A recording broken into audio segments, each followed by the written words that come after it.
Remember, the if we're going to replace with the question mark. We're going to take away the curly braces completely.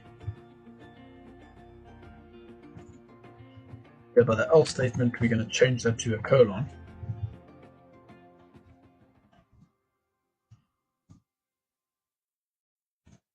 Take away all the curly braces. Okay. And just remember, when you're refactoring, the first conditional, just take away the semicolon at the end, and then that will be the correct way of refactoring this if-else statement in tyranny operator format. So as you can see, you will need a key to open the correct. You will need a key to open the door correct. Right. So now we're going to refactor the second code block, if-else block, to use a tyranny operator. So if you recall, we need to take away the if statement. Let's take away the curly braces.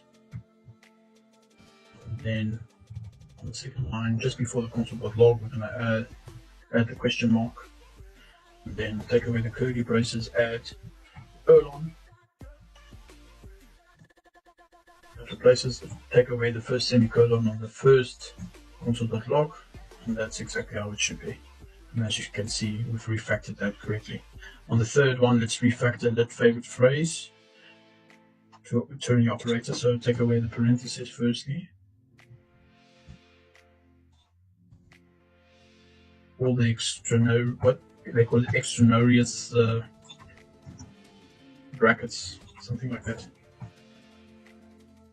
Okay, so then obviously the first semicolon, the console.log, and the else.